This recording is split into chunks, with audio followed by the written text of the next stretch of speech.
Thank you for having me here today. Just a quick little information background about how I came to really believe in this design of collaborative inquiry. I've been in staff development and in education for almost 20 years now, starting out as a classroom teacher and working for a long time with my colleagues, and then moving on to the program department at Greater Essex County District School Board, where we tried a lot of designs, and until we really put a lot of effort and time and energy into collaborative inquiry, that was when we started to see really a lot of people buy into and change their beliefs and their practices. A lot of teams I had worked with for many years, trying different designs where we would come in as a program department or bring people to central office, deliver some PD that we had determined was necessary as a system, wasn't really meeting the teachers' needs.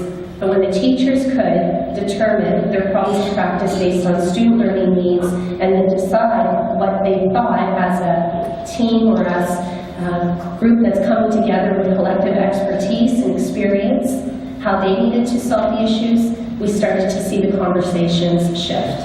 So MISA London had approached me and asked me to put together a guide to help others facilitate collaborative inquiry. And I did some of this work provincially about 6 years ago, and that turned into a book which expanded my thinking about the design even further. I live in Newellsburg, Ontario with my 2 dogs, golden retrievers, Tilly and Taylor, and I come to you today through Literacy Gains, where I work as a provincial literacy lead. And most of my work revolves around being a professional learning facilitator and resource developer, but first and foremost, researcher. And one might stand out to you for various reasons. Maybe it's the color, maybe it's the shape, maybe it's the position on the screen. But I'd like you to take a minute and determine which one you identify with most, which symbol. And if you identify with the one on the left, could you raise your hand? It's the green circle with the hands up high. One's on the left. We've only got a few people in the room. Well, that research study showed that if you identify with that particular symbol, you're actually quite inquiry-oriented. You have a tendency to ask lots of questions, both in your personal and your professional life. You're the kind of person who really needs to know, and you can't let go of things when you don't have the answer. So you're constantly seeking answers to the point where you're extremely inquisitive. You access various sources in pursuit of finding the answers. Raise your hand if it was the second symbol, the blue in the center. Okay, well that showed, if you identify with that symbol in this research, that you ask questions occasionally. You don't lose sleep at night if you don't have the answers. You pursue new knowledge, but not at the expense of enjoying other things. Raise your hand if it was the last symbol. I can already, this is the majority of the room has their hand up, let me point out.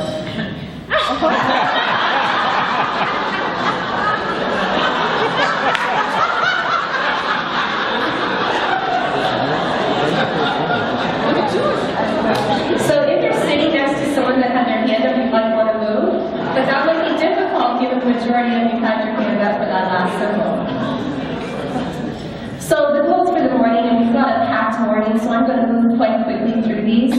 But here are some of the goals today. We want to look at the key elements of each stage so that you can support it, so that you can lead it. Whether you're a teacher, whether you're an administrator, in a formal role or in an informal role, your role is to lead this work, and so we're going to look at what that entails.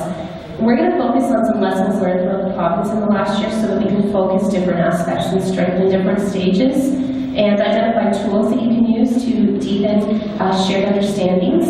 And we're going to focus on evidence and relate everything back to your work. Now, Stephen's going to come to you this afternoon. I'm going to touch briefly on this because he's going to do a much better job than I will. But he goes into more of the why.